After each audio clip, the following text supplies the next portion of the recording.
So this is to all the new expecting dads or the new dads out there. First of all, congratulations. You know, you're in for the ride of your life. It's going to be awesome. It's the first few weeks and months and years of your kids' time on earth it's really some of the best times of your life. But there's also going to be challenges. And a lot of that has to do with the fact that, you're probably feeling overextended going into fatherhood.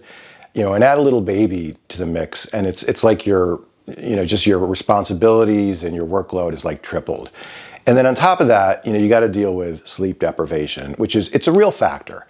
So our kids now, our twins are 20 years old. They've had many years, to kind of reflect on, those first few days and weeks and months when they were born, and kind of what I would share with somebody who's going into that for the first time. I mean, excuse me, a lot of that stuff I had to learn in real time through trial and error. So just want to, help you benefit from, my years of reflection on that. So the first thing is, don't be afraid to physically, bond with your kid. So what does that mean? That means, take the bottle, feed the kid, change their diapers, rock them to sleep. When you go out, put the Bjorn on yourself. Don't always leave that for your wife. Have a lot of physical contact, which comes from providing the needs that the kids have. This idea that those are like the mother's job, that's nonsense. Don't buy into that sort of macho view that real men don't change diapers. That's not the sign of a strong man. That's a sign of a weak man that has some insecurity issues. So bond with your kid physically. Let me give you an example of how that truly has lasting impacts on your relationship with your child. When our twins were born, our daughter Coco came out naturally, and Christopher didn't want to come out, so they had to do a C-section on my wife. And so Christopher came out, and what happens with a lot of kids that are born through C-section, particularly boys, because they don't go through the birth canal and they don't get the chance for that to kind of squeeze all the fluids out of their lungs, they have a lot of congestion and sort of respiratory issues. Nothing permanent or life-threatening, but they're really kind of hard time breathing, and so Christopher had to spend the first 3 days in the NICU, the neonatal ICU, and I didn't want him to be there without a parent there. I didn't want him to be there by himself. So I spent the better part of the first few days in the NICU, just hours after hours with him. Catherine, she was so wiped out physically from the surgery. She had a hard time getting out of bed. So she would come up with me every so often. But I wanted somebody there with Christopher, not 24/7, but most of the time. And Coco was, she was fine, so she was in the room with Catherine. And I remember just sitting there and talking to him and holding him. And, just staring at that, heart monitor above his little crib, when the oxygen level would go below a certain point, I'd, freak out. And the nurses would come in and calm me down. But, in that time, I was with him, and I have no doubt that he was very aware of my presence and sort of knew who I was. And I say that because, a year or two later, when we used to, this is just an example, we'd go to those little kid parties, the birthday parties, the kids are like 2, the parents are all invited, they're all there because you got to kind of watch your kid. And, we'd often be in a room, a lot of noise, kids running around, parents, talking everything. And Christopher always kept an eye on where I was. He always wanted me in the line of vision. So I was Christopher's person. And, to this day, he and I have this bond that's just so incredibly close. And I really attribute it to, those first few days and weeks where, again, it was just a lot of physical contact, and both with him and my daughter Coco. So don't cheat yourself out of that, participate and be close to your kids physically. The second piece of key advice to new dads, flows from the first one. The first one is, obviously be affectionate, show physical affection, be close physically with them, bond with them. The second one is, be that as it may, when you become a dad, don't check your role as man of the house at the door. You still have that role. And that's not to say that, you're man of the house and you make all the decisions and you make all the rules and you're the boss. It's not that at all. Obviously, marriage is a partnership, and everything should be a product of, discussion and sort of a mutual agreement on things. But that applies to parenting as well. I think a lot of guys think like, well, my wife, read all the books on parenting and she bought all the devices and the equipment and the clothes and everything else. So, that's her purview. That's her wheelhouse. So I just defer to her on parenting stuff. I think that's the wrong attitude. That's the wrong perspective.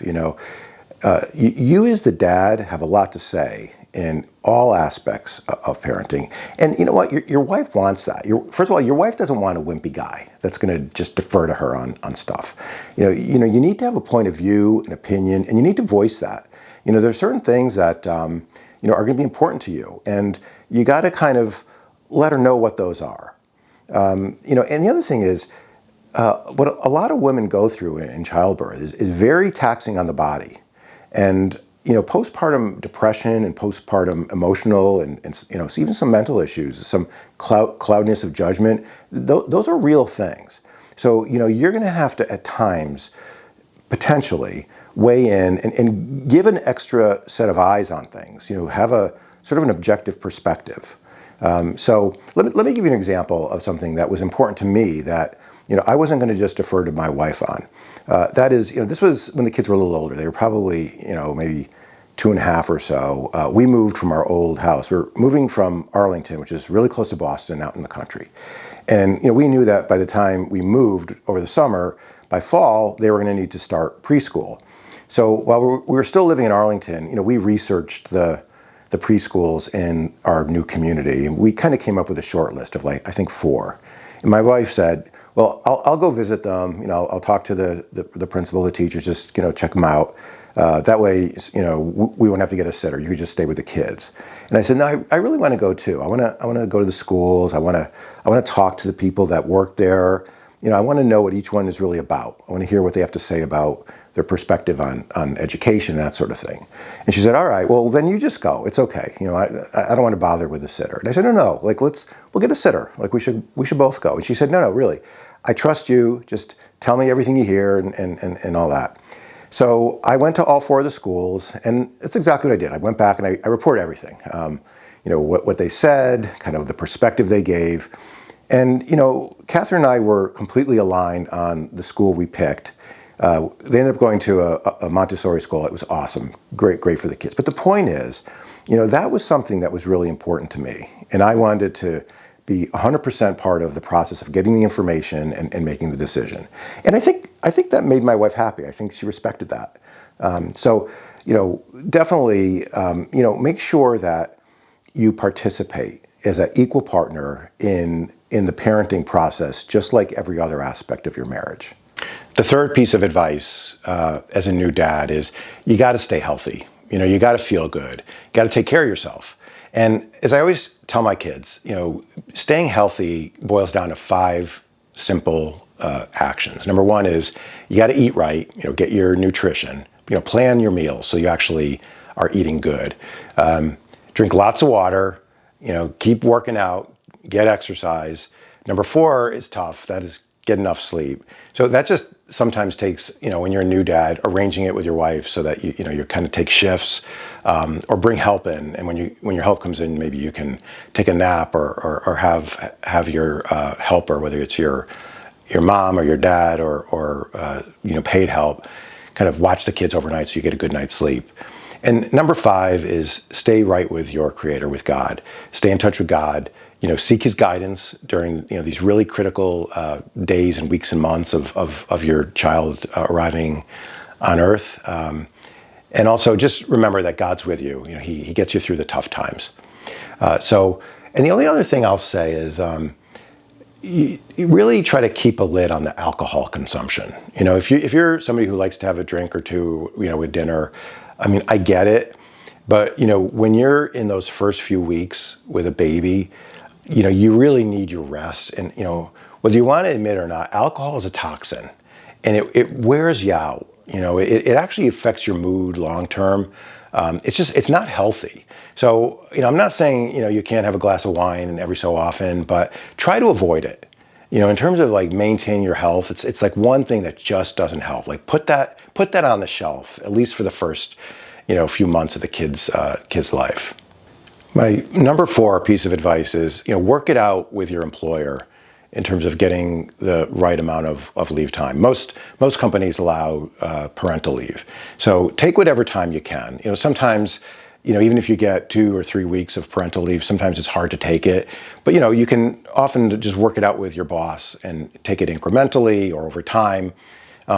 Or, if you can't take it as a chunk of time, a full 2 or 3 weeks or whatever, at least try to get the first week at home and then, sort of negotiate it, so that you can maybe put in shorter days, but work on the weekends so that, you're home at a reasonable hour.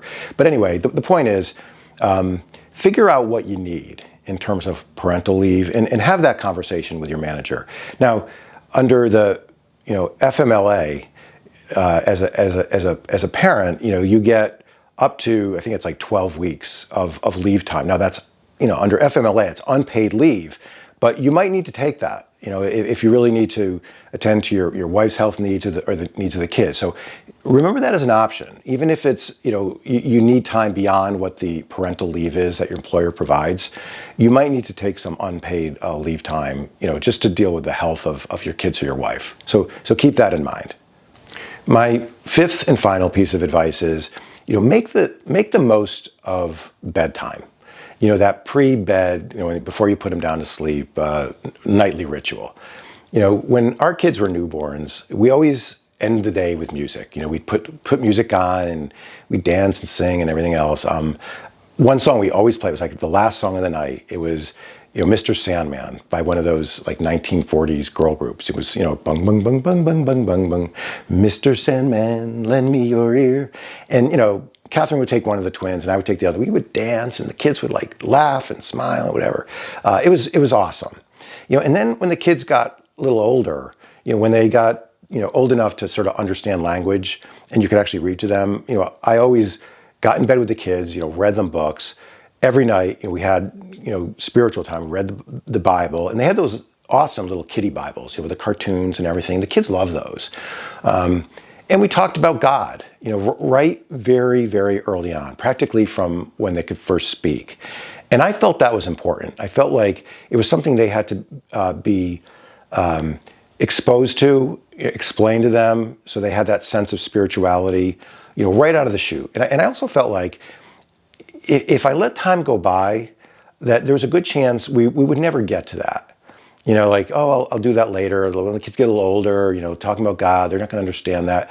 I don't believe that. I think that if you don't do it right away, there's a chance it's just going to lapse into oblivion and you're never going to get to it. So that's key. And then also, not just talking about God and spirituality, but sort of life issues.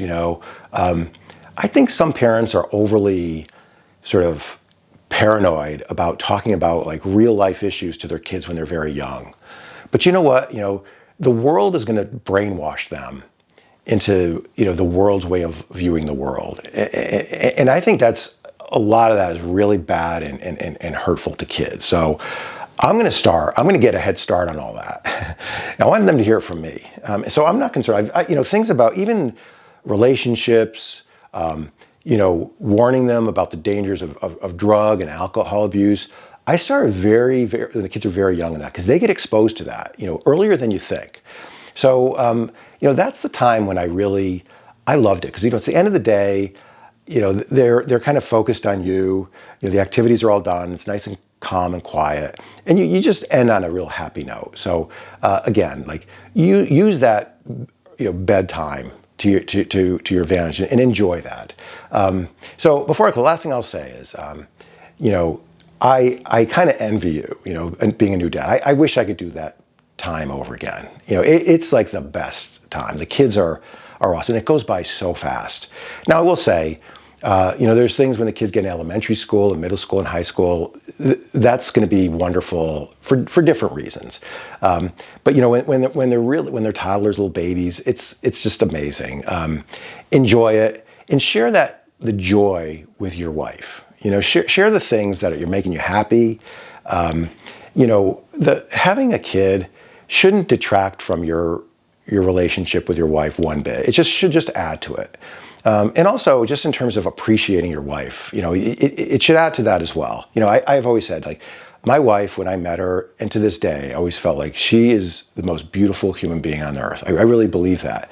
And after we had, kids, the babies, I saw her beauty, in a different light. It was, a different element, a different side to her beauty. I remember her kind of daily ritual was in the afternoon, right before she would put the kids down for their nap. She would sing this song. It was always the same song every day. It was, "You are my sunshine, my only sunshine. You make me happy when skies are gray." And she would sit on the floor and just sing to them. And I would look at her, and I would just think like, wow, like what a beautiful, beautiful woman. And I always let her know that. And so do that as well. Let your wife know after she's had the babies that how beautiful she is. Anyway, enjoy that time.